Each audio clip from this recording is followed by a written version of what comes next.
Back here on HQ, we got Mike O'Donnell, our hoops analyst. You've called a ton of games this season.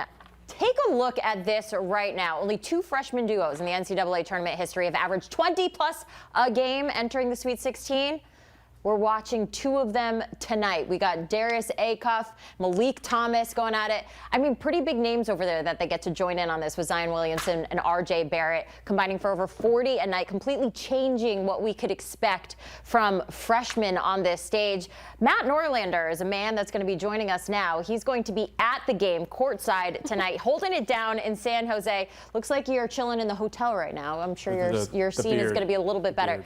The beard looks good. It's incredible. You look good. You look like you're ready. You're ready. He's in the madness. Yeah. I'm as ready as you want me and need me to be. It's been hello from San Jose. It's coaching stuff left and right. Yeah, let's talk actual basketball teams and basketball games. I'm thrilled to be on hand here. And what I hope we can get everything we want Arizona and Arkansas to be. Obviously, Purdue going up against a Texas team that's got some real momentum and surge behind it. So we'll see what happens here out on the West Coast. The biggest benefit is that my games tip at what? 4:10 local and about so nice. 6:45 local. I am loving that portion of it, so I'm all in. You're in a good spot. All right, let's talk about Arkansas, Arizona. We got 2 of the longest active win streaks in the country. The first Sweet 16 game ever where both teams have 2 freshmen as their top scorers. What do we like about this game? What are we looking forward to? The biggest element to this game, as I know Mike would likely agree with, although if he disagrees, I want to hear his opinion, is how does Arizona shut down the best scorer and playmaker and shooter in college basketball at this point? Darius Acuff is on, and this has become a bit of a trite saying on social media, but it's true. He is on a generational run right now. He has been outstanding. He can't alone, for as amazing as he alone cannot get Arkansas over Arizona.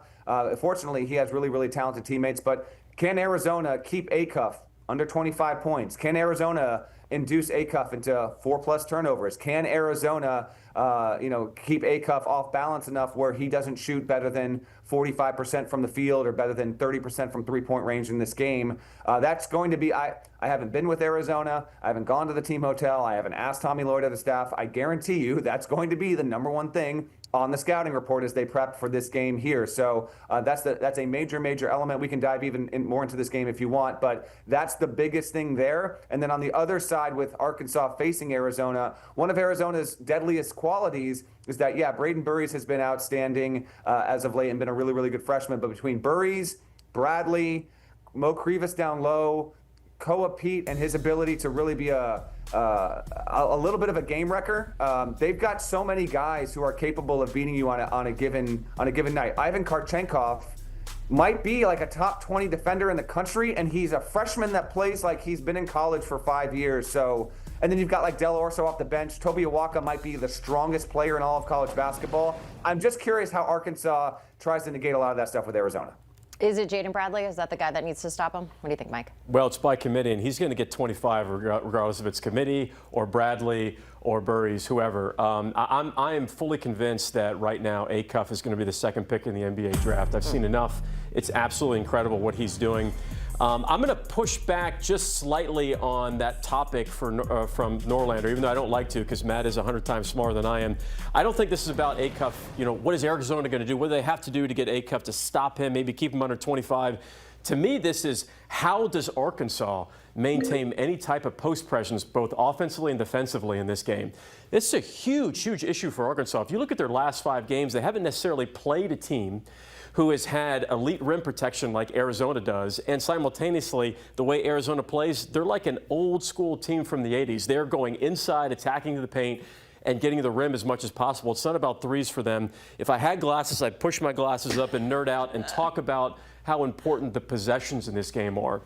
This game will be a limited possessions game for Arkansas, which does not bode well for the guards for Arkansas, including Darius Acuff and Meleek Thomas, who need volume. They need rhythm and volume. And I think Arizona's going to slow this way down, and I think they're going to be extremely physical on the interior. I think Darius Acuff is going to score 25.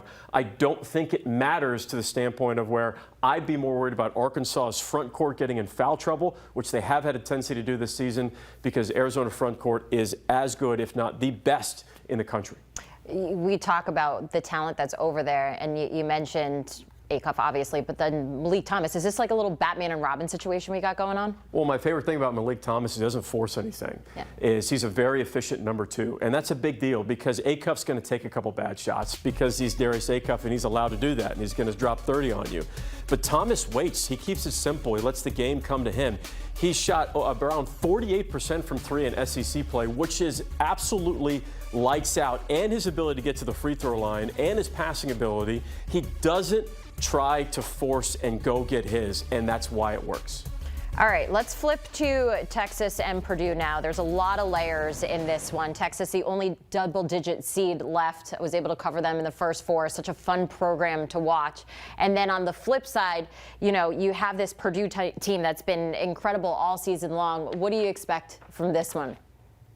Well, okay, so I got asked to pick an upset in the Sweet 16, and I'm gonna go with Texas here. And I think I might be trying to wish cast this into reality in terms of having just give me a close game. Like, I want to get at least one game tonight that's close. I think we've got a decent chance at these, but if we're being objective about this, I think the West Regional, where I am at, might be the most likely regional to not get a close game between the 2 Sweet 16s and the Elite 8 here. I'm of the understanding that Jordan Pope is playing in this game tonight. He's got that ankle, that twisted ankle, but I think that you'll see him on the floor, and that's another reason why I think they've got a chance here. And Modest Vocatitis, his size down low, like, he is a serious problem. He is a nuisance, and how Painter schemes for Oscar Clough and Trey Kaufman-Renn around Vocatitis almost feels to me like it might be the key thing about Purdue, not just winning the game, but trying to win the game with some level of comfort. Braden Smith, obviously one of the best point guards in college basketball. He's going to have some real size, some real physicality with Texas's guards. Now, Texas has not been a A-level, I would say not even a B-level defensive unit overall this season. It has rounded into some sharper form by function of winning 3 games in 5 days last week to get to the Sweet 16 stage from the first 4 into the regional semis in San Jose. So I think Texas can and will give Purdue a real push. On the Purdue side, real quick, Jenny and Mike, they did an about face. Like, they really rope-a-dope the entire college basketball industry because they were just dropping games and not looking in top 25 form over the final 2.5, 3 weeks of the regular season. And then they get into Big Ten tournament play. They snap their fingers, they flip on the light, and it's been totally different since then. Can they carry that over here into San Jose? We'll see about that. I do think this game is better than people are giving it a chance for, and I think Dalen Swain is the key X factor for Texas there. If they win, I think he needs to have a very, very good night here on Thursday. Okay, I do want to go back to just this coaching situation too. Sean Miller in his first year at Texas. I mean, when you look at this opportunity for him and the chance that he might have eventually to go on and play his former program in Arizona, what are the chances of you see that happening? Oh man, right. The narratives write themselves. Like, how cool is that? I mean, that's one of the many beautiful things about March Madness. I will say though, I'll give you a boring response to Matt and then a basketball geek response to Matt. The boring response is he is emphatically correct about Vocatitis. And in fact, I think Purdue's front court, anytime when they don't play well, when they're in foul trouble, everything seems to fall apart defensively for them. And I think Vocatitis could have a huge game in this matchup. And then number 2, if you're watching at home and you're watching Texas play in ball screen defense, Vocatitis plays what's called drop coverage, which means that he doesn't even go anywhere near the ball screen action. They don't want Vocatitis anywhere near Braden Smith. Why that's bad is because Braden Smith is the best pocket passer we've seen in college basketball in maybe a decade. And he is the best 2-man game in pick and roll action that maybe I've seen in 15, 20 years. If Texas doesn't have Vocatitis in drop coverage stepping back, that means they put in a new defense for the first time all season long, which could be great, and it could be a total disaster. But I really worry for Texas defense. Braden Smith, it could be one of those games where he could have 20 points and 12 assists. I do agree with Matt, it's going to be tight. But this is Braden Smith's game to win or lose for Purdue. And you look at what they've been able to accomplish. Purdue averaging over 91 points per game in this tournament, shooting nearly 60% from the field. So what is making their offense so difficult to go against right now? Oh, I'll go back to Braden Smith. So at the beginning of the season and right in the middle of the season when everybody thought Purdue was going to be the best team in the country, Braden Smith kept trying to make home run plays. And there you go, a little baseball analogy for you, Jenny Dell. I love that. But he was trying to make the elite, high-end highlight pass virtually every other possession. Matt Painter was actually on record talking to the media and said, look, we just need Braden to make the right play. We need him to commit to the offense. When he did that, snapped the finger, everything changed. He was great in the Big Ten tournament, and he was making the right play. He started with the hockey assist, the pass that led to the assist, and that's what changed Purdue's offense. Although coupled with Fletcher Lawyer, when he is making shots, this Purdue offense is so good.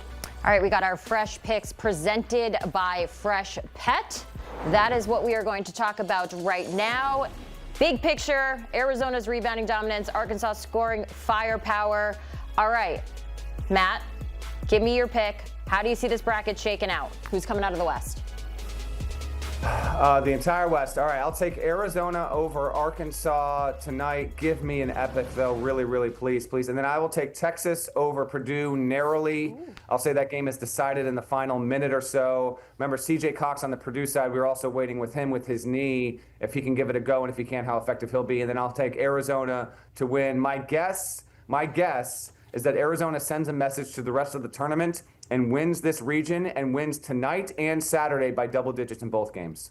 Agree? Disagree? What do you think? And I have a hard time going against Arizona. I think they're too good, and they're maybe the healthiest team in the tournament as well, which is such a huge deal. I've got Arizona moving on, and then I don't think that Texas defense is going to be able to handle the pick and roll action, the scheming from Matt Painter. I like Purdue there, but I do think that Arizona could beat Purdue by 12 to 14 in that game. Ugh. Best time of year. Guys, thank you so much. Have fun at the game. We're going to be probably chatting with you throughout the day as well. You can catch all the action on CBS streaming on Paramount+. You can watch every men's game live. Check out March Madness live. It's the best time of the year. The Big Ten has infiltrated Houston, what their presence means for the Cougars' supposed home court advantage. More madness from the Lone Star State on the other side.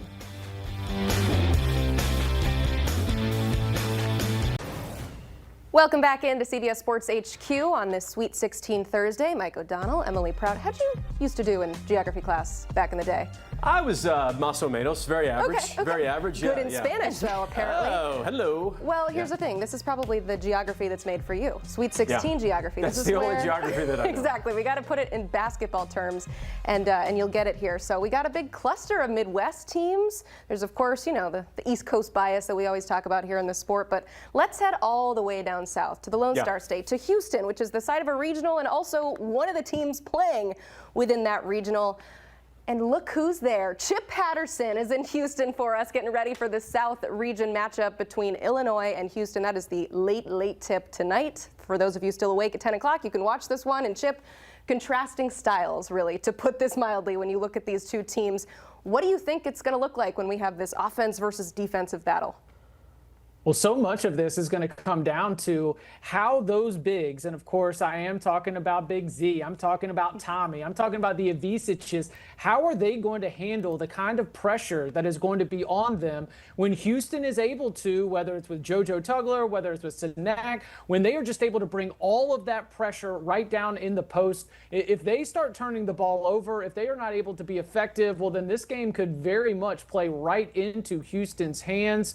But at the same time, I'm looking at an Illinois team that, because of the playmaking of Keaton Wagler and because of if they are able to hit their shots after building a lot of confidence, they should feel as though they can spread Houston out, because it's really hard to bring a double team if there's not two defenders that are close to each other. So this is very much going to be, we talk about geography. This to me is going to be about geometry because of the spacing on the floor. I see you nodding along, Mike. We love to nerd out basketball, but it's all angles and movement and all of that. So what do you think about what Chip had to say? Chip's 100% on point.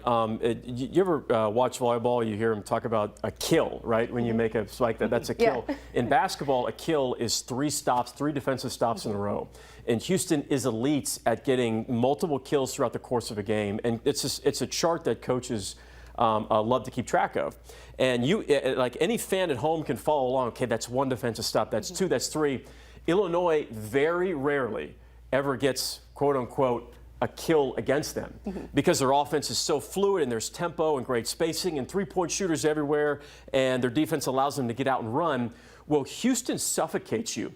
And a lot of times in the NCAA tournament, we can go down the rabbit hole on a lot of different things, but Houston's going to get a couple kills in this game. And will the mental fortitude of the Illinois team be able to say, we're not used to this, now we're going to go force a shot? Where you can't do that against Houston. That's what we're really, really good at. Well, they're going to get one kill. Oh, now it never happens to us. Now we got to really, really get a great shot instead of getting the right shot. And then it starts to snowball, and that's where Houston just becomes a boa constrictor. And I know Chip mentioned the offensive rebound, but I think the mental capacity for the Illinois players is going to be key because there's going to be times, there's going to be 2, 3 minute, 4 minute stretches where they're not going to get anything. Nothing. It's not going to be easy because the tempo is going to be slow. You don't have a choice. It's can you manufacture good shots after 3 straight bad possessions? And that's going to be a lot on Brad Underwood and a lot on the guards for Illinois, especially Stojakovic in the corners, not forcing, taking any bad looks. It's going to be a huge key in this game. I think Kingston Flemings, though, could be in for a really, really big. This is a different guard that the Illinois backcourt has not faced. Yeah, he's one of the star freshmen of this freshman class, somebody that we've talked about all season long, but has kind of disappeared a little bit in this tournament. Coming off a game with just 9 points, how crucial will Flemings be if Houston wants to win this game tonight? Well, he's disappeared because Houston's blowing everybody out. He hasn't been needed to be that guy. He is going to have to, I think for this game, though, he will have to score 20 because Houston is going to have to be insanely efficient on the offensive end because the slower the tempo, the better for them.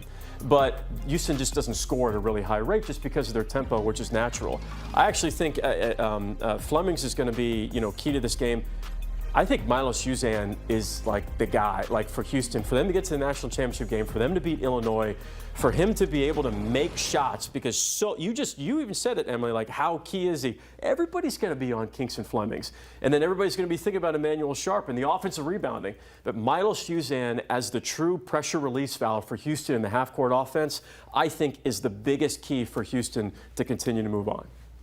Hey, MOD, Milos has that little floater, right? Love the floater. Like he can, if they're going to deny the rim and if they're going to chase you off the three-point line, then Milos attacking the basket and being able to get something in the mid-range. These dynamic guards, Kingston Flemings, Emmanuel Sharp, and Milos Uzan, present potentially a real problem. They are not in the same style as some of the other dynamic guards that Illinois has faced this year, but one thread through Illinois defensively has been that dynamic guards have been able to find some success. So there is a lot on those perimeter defenders to try to be disruptive because every possession is going to be so valuable. We know about Houston and the possessions, but while the ball moves fast for Illinois, the possession counts in Illinois' games have not been very high. It is not what I would consider an up-tempo team. So every single game, every single possession of this game is just so much tension because of how much value is in every single bounce of the ball. A lot of times in games like this, it's not what you do really well. It's that can you do one thing at the just a pinch higher level. And I think Houston's defense is just is more elite on a neutral side court, neutral at being in Houston, than Illinois being essentially on the road and really having to rely on their shot making. Very interesting too, because both of these teams won their first 2-round games by more than any other teams combined. It's going to be an incredible game. But this one will go down to the margins. While we're talking about freshmen, Keaton Wagler has been fantastic this year. Kelvin Sampson called him a, quote, problem because of that positional size. So, Chip, what should Houston's plan be to stop Wagler here? They want to make him take bad shots. They want to be able to speed him up. They want him to play with urgency and not doing the things that Keaton Wagler can do so well, which is to kind of have the game on a string, to kind of have the defense on a string, to be totally in command, to see things in a little bit of slow motion. Because when Keaton Wagler is at his best, like, yes, he is an amazing shot maker, but he's also a great playmaker, facilitator, makes good decisions. And so I think the way that you take advantage as Houston's defense of trying to get an edge here is to get in between his ears, to try to speed him up and to try to make him, as Mike talked about earlier, make him press a little bit, because when he is calm, I mean, it is Neo in the Matrix energy with the way that he's kind of able to manipulate time and space and get himself to where he wants to be. What do you think of that comparison? Yeah, oh, he is truly, yeah, well, and then that means Chip's Morpheus, by the way. Oh, is that what that means? Okay. So we'll take it. He really is masterful manipulating space, and he is tempo, rhythm, flow, and that's the dangerous thing about this Illinois offense. You got 3 shooters on the left side, and they'll park Wagler on the other side, and it's like pick your poison. The difference is Houston is the best closeout team in the country. Wagler's mental fortitude of being able to play through, he's going to get bumped, he's going to get pulled, he's going to get pushed. Every single possession, not like maybe this time, he is going to get absolutely physically pushed, and the refs are going to call every foul. He'll get fouled on every possession of what looks like should be a normal foul, but it doesn't get called because of the way Houston plays. So being able to, when Chip talked about how when he's playing free and open, it's true, he's a lottery pick, but he's going to get bumped and pulled and pushed at a level that is the first time in his career not like this. So it's going to be, to me, if Wagler's going to have a big game, it'll probably going to have to come in the second half, because that first half is going to be incredibly physical for him. Yeah, watching Houston play from an opposing fan base standpoint is demoralizing. That's not a knock on Wagler's game. It's just what happens when you play Houston. Yeah, and it's exhausting, and all the second chance opportunities they get with those offensive rebounds. It's tough, and like you said, from a freshman standpoint, the ability to kind of fight through that. But Chip, we know this from the football side of things. This is some Big Ten basketball that we've got going on here. 3 teams from the Big Ten are in the South region. I know that's why they sent you there, Chip. What do we think is being made about the whole rivalry thing going on with Illinois and Nebraska and Iowa? Do you think that that's actually playing a factor in this South Regional? Emily, what is happening right now is the transformation from Midwestern pleasantries to corn-fueled rage. Because last night, Iowa and Nebraska fans, they were arm in arm. Hey, I'm so happy about this for you guys. Hey, I'm so happy for you too. And right now, at this very moment, as we are speaking, that mindset is switching into what is just going to be a full-throated, loud volume roar, because Iowa's rolling deep, Nebraska's rolling deep, and Illinois is rolling deep. And I've seen so many fans around town that my thought at this moment is that Houston's advantage might not be in the stands. It might just be in the fact that they didn't have to travel. Kelvin Sampson joked as he got off the team bus as they went to check into the team hotel. He was like, long flight. So they didn't have to put together the same kind of logistics. They didn't have to go through the same stresses of the airport and things of that nature, because I think from a fan support perspective, all 3 of these Big Ten teams, they bought up all the tickets and then some. And again, last night around town, a lot of, the Paul Rudd, like, hey, look at us. But right now, it is switching into that killer mentality. I'm very, very fired up to be in the Toyota Center tonight. What do you think about this? Corn-fueled rage? I what a love line. it. If that's not the title of your next article, incredible, man. Yeah, it's going to be great. There. It's going to be great. It's going to be loud. If you are a basketball X's and O's geek, that's the best game of the day. Yes. It emphatically is the best game of the day on both ends of the floor. I'm so much looking forward to this. You've also got teams that have never been there, like Nebraska, teams who haven't been since '99 with Iowa. So, like you said, Chip, they are happy to spend the money on those tickets. Let's talk Elite Eight. Who gets out of these 2 games tonight? You'll start. Mike? Oh, I'll start. Okay. I'm going to go, first, if we're just going to go Iowa here and Nebraska, I think America needs farmers, and America needs Iowa to continue to advance. Okay. I'm picking Iowa just because I think they've kind of become America's team in some capacity. I think that's going to be a really, really great game, though. And then I'm going Houston. I think defense wins against tempo and fluidity. All right, Chip, who's your pick? Yep.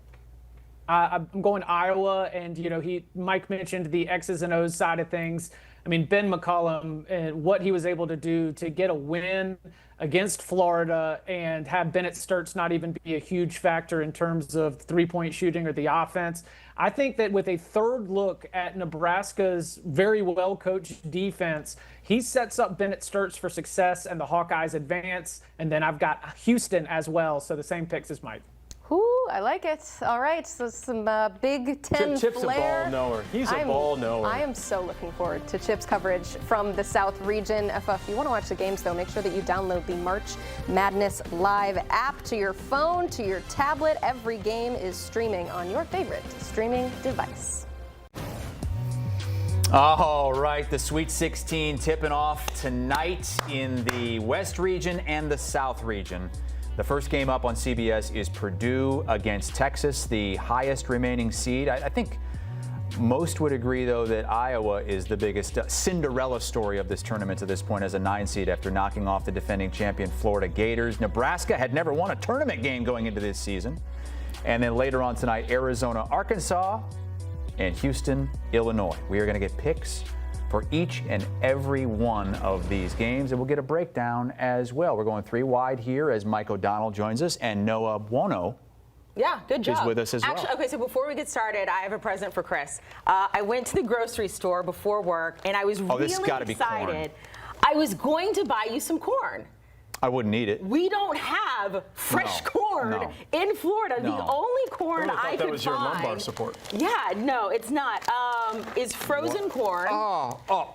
Apparently, this is the only corn we have in Florida. God, no. It makes you nauseous. That looks like animal But feed. just in case you needed some corn tonight, I wanted to. Okay, It is sweet corn. I can celebrate by dumping corn on my Does head. it say where it's from? It's definitely not from Iowa this I time hope of year. you do dump corn on your head tonight. North too. Carolina. North There you go. Here you go. Thank you. Happy Corn Day. Okay, Really thank generous. you, Amanda. God, I'm You got corn I'm from North gagging. Carolina I'm gagging. to celebrate Iowa being the Sweet 16. Let's jump into the games. Which way are we doing this? Are we going to go with Noah first? We're going to go get a Mike pick? first. We're going to go with Mike first. So Noah's going to give a games. pick, Okay. but Mike's going to kind of break things down first for us. So send me a picture of you eating that later. Okay, so let's start with Texas and Purdue. Texas is the lowest remaining seed, and I do like this. Look, if you're a fan of revenge, I love revenge. Cam Heide hit the game winner in the round of 32 for the Texas Longhorns. Played the past 2 seasons at Purdue. Said he was a Boilermaker for life, no longer. But that's not so relevant in this game. Give us your preview of tonight's game. Yeah, I do not believe in revenge, but That's because you're a nice person. So if you're a Texas fan and we're looking at this, like, how does Texas actually do this? I think the one primary thing is when you're watching Purdue throughout the course of the season is if you can force Braden Smith to not be Braden Smith. All that means is, would you rather have Braden Smith scoring 18 to 20 or him getting 12 to 13 assists? And for Purdue's offense, the way they like to flow from a tempo perspective, making Braden Smith a scorer, I think, would benefit Texas. Number 2, Texas really at their best when they get to the free throw line. They have the 7th highest free throw rate in all of college basketball. Purdue's bigs, they can get in foul trouble. It's not as if they have this just long backlog of bigs, and rim protection's been, I would say, okay, better late in Big Ten play. But I think those 2 things, the more that Voikatitis for Texas is in the paint, attacking, getting the free throw line, and making it ugly in the interior, and keeping Braden Smith out of that where he's spraying it around in ball screen action, even though Texas runs drop coverage a lot, which all that means is they put Voikatitis all the way back and they just have him protect the rim and just sit there. Braden Smith is the best ball screen 2-way guy in the country, and that could be trouble. I like Purdue in this, but if Texas is going to win, it's going to be ugly at the free throw line. Okay. The one thing I would add on to the Braden Smith piece that MOD is hitting on is he can't be comfortable as a ball handler. So if they want to sit in that drop coverage and give him a ton of space to play the 2-man game, whether it's with Clough or Trey Kaufman-Renn, he's going to have a field day. And to me, the times that I've really seen Braden Smith become frustrated and have a more of a poor game is when you blitz him or you hard hedge him and you bring big physical wings out on him. And I look at a guy like Dalen Swain on the Texas side, who not only could be asked to do that defensively, but also offensively. I think that these 2 teams offensively, they're not worried about the other team's opposing defense. But I do think Texas is more worried about Purdue's defense than vice versa, because on the Texas side, like, they want to run a ton of ball screens and a ton of isolations. I don't think on the Purdue side, though, they have really anybody that can necessarily stop Dalen Swain. But the conflict here is that Dalen Swain is not Darius Acuff Jr. Now, he might be, close to with his ability to score. He's bigger, but I don't know if he has that kind of takeover nature where he could beat this Purdue squad on his own. But I do think he is going to be the biggest piece for Texas if they want to win this game. But ultimately, if they can't bring physicality and make Braden Smith uncomfortable, then they really will have no chance, because Braden Smith, when he has it rolling, the rest of the group has it rolling, and with the way the wings on this Purdue team have been shooting the basketball, particularly in the NCAA tournament and towards the end of the season Big Ten championship, like, they're going to be hard to beat when they keep shooting like that, when Fletcher Lawyer's got it rolling. So I think it's going to be a really, really difficult ride for Texas. You still have to make a pick. Purdue. Purdue. I'm sorry if I didn't make it that obvious. I don't have the belief that Texas is going to be able to withstand this Purdue offense. They're one of the best 2-point percentage teams, and then they can spray it from three. You got to pick your poison on what you want to give up. I don't think they're going to be able to take away both of them. Can we put that in a GIF? Just Noah, just two hands up. Purdue. You're a GIF guy, huh? Not GIF? Okay. I don't know. I have a home button on my phone. I'm GIF. So I don't even. I don't know if it matters, but yeah. Purdue, a team, and many of them are still there, that was in the national championship game 2 seasons ago. They're trying to get back to the Final Four in their home state in Indianapolis. The Big Ten has 6 Sweet 16 teams this season. 2 of them are facing off for the 3rd time this season in what we're calling the Sweet Corn 16 between Iowa and Nebraska. And Mike, they split in the regular season, and this is basically a toss-up in Vegas. Yeah, so if we're going to say America needs farmers, then America needs Iowa in the Elite Eight. That's what I'm saying. I actually like Iowa in this game. I think I'm going to learn a lot about the game of basketball watching this game. From an X's and O's standpoint, I think it'll be the most aesthetically pleasing matchup out of all the games today or tomorrow. Now, if I was going to win this thing, a couple things have to happen. Number one, got to use Bennett Sturtz as a screener early. All that means is if it's tied at halftime and Bennett Sturtz only has 4 to 6 points, that's fine. That means that Ben McCollum has devised offense in the half court to use him as a screener and as a decoy to get everybody open, to actually open himself up in the second half. Dribble handoffs, a boring thing, Amanda, such an important thing. If you're watching the game, I actually don't think Iowa's going to run any ball screen action. They're going to do dribble handoffs to where you're going to have just a lot of interaction, because Nebraska has the best ball screen defense in all of college basketball. It is virtually impossible to score on them in any pick and roll ball screen action. I don't even think McCollum's going to waste time on it. I think it's going to be dribble handoffs, drive and kick and spray it out. And I think they can apply as much rim pressure as possible on the opposite side of the floor. I think they'll have a shot. Okay. Mike, what do you say these two coaches just bench their entire teams and play a live chess match at half court? And that's the game. Because I don't think that we're going to see much different when the 5-on-5 is happening. These two, Fred Hoiberg and Ben McCollum, are really going to be dueling the entire night. And I do think when you look at some of their matchups that happened earlier in the season, Iowa won the game that was below 60s. It was 57-52. Iowa won that game at home. Nebraska won the game in overtime, and they got into the 80s. I think it was 84-75. So in the game that Nebraska won, they hit 10 threes, got to the free throw line 27 times, and they turned Iowa over 19 times. Now, I don't think necessarily Iowa or Nebraska has a player like Boogie Flann in Florida that is going to be able to slow Bennett Sturtz down the way he was slowed down in the round of 32. Remember, he was 0 for 9 from the three-point line. I'll tell you this, they got no chance of beating Nebraska tonight if he goes 0 for 9 again, or if he goes 0 for 5 and he's just a limited factor offensively. But I do agree, can you play him off the ball a little bit more and alleviate some of that pressure? But if you're Fred Hoiberg, how can you tire him out throughout the course of the game on both ends of the floor? How can you get him in pick and rolls and make him guard the ball handler? How can you get him into those actions? How can you speed him up offensively if he is off the ball, and box and one him to a sense where he just can't get the ball and just over frustrate him? Because if you take him out of the game, it's going to be really hard for Iowa to win this one. But I do completely agree. And this is kind of why I know you're leaning towards Iowa, but I'm leaning towards Nebraska, because I just think overall they are the better team and they're a better shooting team. And so that's why I'm going to take Nebraska in this one. Look, I love Fred Hoiberg, great coach, and I do think Nebraska is a little bit better, a little bit more talent. We did the corn evaluation yesterday. They have the better corn. But Iowa has more corn, and Iowa has Ben McCollum. The first person that ever mentioned Ben McCollum to me was this guy right here, Mike O'Donnell. And it was when Ben McCollum was a Division II head coach. Won 4 national championships there. Not a lot of people knew him. Mike, you told me that he's the coach that all the up-and-coming big-name coaches like a Dusty May, like a Grant McCaslin, were calling to talk about what they're doing with their teams. And now in this spot, in the Sweet 16 in year 1 for Iowa, it's incredible. But you actually predicted it. Every once in a while, the old luck of the Irish comes true there. He is. You can make an argument right now for all the coaches in the Sweet 16 that it's probably the most impressive coaching job to get to the Sweet 16, number one. Number two, he is what you call in the business a ball coach. And he lives it, he breathes it. Everything about what he does is about winning games inside of the minutia. He could care less about the fanfare.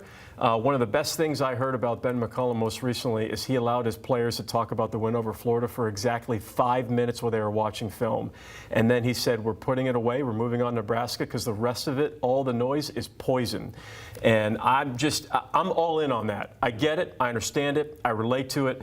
And I think college basketball is better because Ben McCollum is in it. Another reason that Mike likes Ben McCollum, he only lets his team eat chicken, rice, and vegetables before each game. He said this yesterday because one time he went to Olive Garden and they ate a bunch of bread before a game and they lost. Mistake. So it's only chicken, rice, and vegetables from here on out. It's only weird if it doesn't work.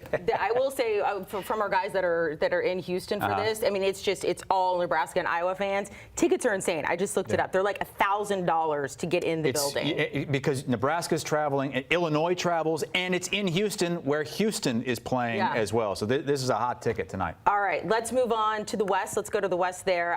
We have Arkansas going up against Arizona. I've been watching our coverage all day. Most of our experts have Arizona winning this game, having them come out of the West. It is a young team, and Roy Hibbert said, look, out of these two teams, these are two of the most talented rosters remaining in the tournament. Yeah, Arkansas is really, really good, and we've just slept on them all season long. They have, in my opinion, Darius Acuff, I think he's going to be the second pick in the draft behind A.J. DeBonsa. I think he's going to surpass Darren Peterson for it being that top 3 pick conversation. He has been that elite. I think he's got a little bit of John Wall, a little Iverson in his game. Very, very special player. I think for Arkansas, the thing to worry about, look at their past 5 games. Look at the front courts for High Point, Hawaii, Vanderbilt, Ole Miss, and Oklahoma. Those are 5 straight games against teams with very, very limited rim protection and scoring on the inside. And that is the complete opposite of Arizona. Arizona likes to play like it's in the late 80s, early 90s, where they are playing inside the 3-point line. Yes, they have 3-point shooting. They're not averse to shooting threes, but so much of their damage is done inside the 3-point line. Their size, their physicality between Krivas and Awaka and Koa Pete, I think it is going to spell absolute doom for the Arkansas front court. It's going to be a low possession game, which is also not good for Arkansas. I could see Arizona winning by double digits in this game. I really agree with Mike, but because everybody is taking Arizona, rightfully so, there's no reason they should lose this game. I just feel more inclined to take the psychological route here and go into the fact that Tommy Lloyd is 0-3 in the Sweet 16 with Arizona. Coach Calipari has not been to the Sweet 16 since 2019 at Kentucky when he had Tyler Hero, Keldon Johnson, P.J. Washington. There's a little bit of like, hey, Tommy Lloyd, can you get over the hump yet? And hey, John Calipari, you're kind of due. And the only way that Calipari and this group can prove that they're due is to bring a level of defensive physicality that completely overwhelms this Arizona offense. And that's asking a lot. Do I think that the chances of that happening are better than not? No, I don't. I think that like Arizona truly has to have a bad game offensively. And not only does Darius Acuff have to play well, but the bigs for Arkansas, Trevon Brazile, he has to stretch the floor and be able to knock down some open looks. Billy Richmond's got to do a ton defensively. He's an SEC all-defensive guy. Like, it's going to be a collective effort, but I am going to take Arkansas strictly off that fact that we haven't seen Tommy Lloyd win in this game. I know that the Arizona is the deepest team in the country. They probably are the overall best team in the country, even though Duke got the overall #1 seed. But it's March, and anything can happen, and we've seen weirder things happen than a team as good as Arizona losing in this early of a round. And I think if there's one group that could do it this early in this Sweet 16 round, given Tommy Lloyd not being able to get over the hump, it's Coach Cal, Darius Acuff Jr. with the way he's played, and then the horses behind him with Meleek Thomas and Trevon Brazile. I'm going to take Arkansas and ride an upset here. Wow. The psychological side is there is a lot of pressure on Arizona because it's been 25 years since they've been to the Final Four. I know, but it's a total. So I understand what Noah was saying, and I get what you're saying, Chris. But like, that's just, it's a completely different team. It's a completely ahead, different poo-poo team it, than Mike. those Go other ahead. teams. No, I've never understood this argument that we're going off of like, oh, he's 0-3 and he can't get past Sweet 16. Those teams are completely different than this team. Noah literally just said, well, they're probably the best team. Well, they're probably the deepest team. Oh, they've got lottery picks. But I'm not going to pick them because he didn't win before. That's ridiculous. Absolutely ridiculous. Can I say why it's not ridiculous? Because we've seen good teams have bad games. We've seen Arizona lose this year. It's not like they're coming into this game undefeated. We've seen them be beatable. So the recipe for beating them is, can you bring a level of intensity that they were not ready to match? Look at what Utah State did just last weekend. They were going punch for punch down the stretch, and they cut that lead down to 4-6. Come on, Mike, hear me out. They cut that lead down to 4-6, and if Jaden Bradley doesn't make a couple buckets down the stretch there, all of a sudden that turns into a one-possession game under the last media timeout. And that was Utah State. Okay, I love Jared Calhoun and what they had this year, but that was not Arkansas with Darius Acuff and Coach Cal and the experience that he has that he's going to bring to this game. I don't think you can rule those factors out just because the front court of Arizona is haunting and they're going to pose difficulties no matter what. We've seen David beat Goliath more than not, especially in March. I don't think we can rule it out of the realm of possibility that Arizona could fall off. Well, this is not David versus Goliath. This is Arkansas versus Arizona. And I will say, though, to a couple of your points, though, Noah, the talent on the floor for this game is off the charts. There's going to be 3 lottery picks in this game and potentially 4 first-round picks.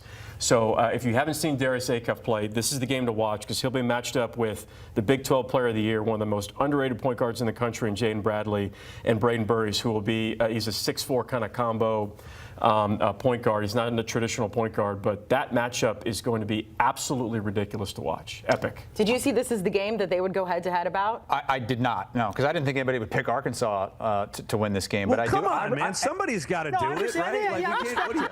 I respect you for doing it. A bunch of analysts to say, hey, it's going to be Arizona because they're the best. What is the one way that Arkansas could win it? I just gave it to you. Let's see if it happens. I'm okay with being wrong. A lot of young talent on that team and a great coach, that's for sure. I knew that Arizona was a national championship type team when I saw them go into Houston and beat the Cougars. Then they beat them in the Big 12 championship game. Yeah. Houston is now in an interesting game tonight against an Illinois team that scores it better than anybody else in the country. But is Illinois tough enough to beat a Kelvin Sampson team? If your team is like a dribble-heavy ISO-type offense, or kind of an average perimeter shooting team, a modest defensive rebounding team, and you don't protect the ball, you have zero chance of beating Houston. But Illinois actually is really, really good in all of those categories, and actually they excel in most of those. I really think, how Illinois handles Houston's no-middle defense is key number 1 for the Illini. And Houston doubles if you're really bored, you want to really quickly go back and, if you're an Illinois fan, and what team should we watch? You should watch when Illinois played Nebraska, because Nebraska actually plays ball screens and they play post defense very, very eerily similar to how Houston plays it. And Illinois looked really good against that Nebraska team, picking apart when they would double in the post. And I think it's something to really pay attention to. But I think if Houston wins this game, which I believe that they will, because I will choose toughness and defense and efficiency on both ends of the floor on a neutral site. I'm saying neutral with quotations because it's in Houston. It's going to be because of the shot making for Flemings, Uzan, and Sharp. It's going to be the guards that make big shots in this game for Houston. Yeah, I agree about the guards. And the other component, too, is that, because of the contrast that we're going to watch in this game with Illinois' highly efficient offense and Houston's highly efficient defense, that's going to be a fun thing to go back and forth on. And the one thing I was trying to dig into is who turns the ball over more? Neither of them. Okay, who forces more turnovers? It's, of course, Houston. So are the 3 guards that MOD just mentioned on the Houston side, are they going to take care of the basketball more than the 3 guys that initiate offense on the Illinois side, and Kylan Boswell, Andrei Stojakovic, and Keaton Wagler? Okay, whatever those 3 guards can play better is where this pendulum is going to swing in terms of the outcome, because Illinois is going to take away a lot of the offensive rebounding from Houston with their front court. That front court poses a ton of problems with Illinois. And honestly, I'm surprised that Illinois dropped some of the games that they dropped along the year, and I know none of that really matters given that this Sweet 16 game is all or nothing. But I just think that they're one of the teams, when we talk about depth later on, that has that type of depth that makes me nervous. But overall, when you want to get down into it, who's the better coach? I think Calvin Sampson is the better coach, and I think Calvin Sampson's in-game adjustments always kind of prove to be valid and on point and on time. And I think that this is going to be another one of those chess matches with that contrast, and I'm leaning towards Houston and Calvin Sampson advancing. I do think one thing there is we might have the best kind of one-on-one matchup in this game between Keaton Wagler of Illinois and Kingston Flemings of Houston. That's a top 5 pick and a top 8 pick playing against each other. That is going to be just a matchup of epic proportions. It's extreme differences in styles. It's elite offense versus elite defense. Very, very strange in a good way matchup. Calvin Sampson recently named a finalist to the Hall of Fame. Guys, thanks. Hang on just a second.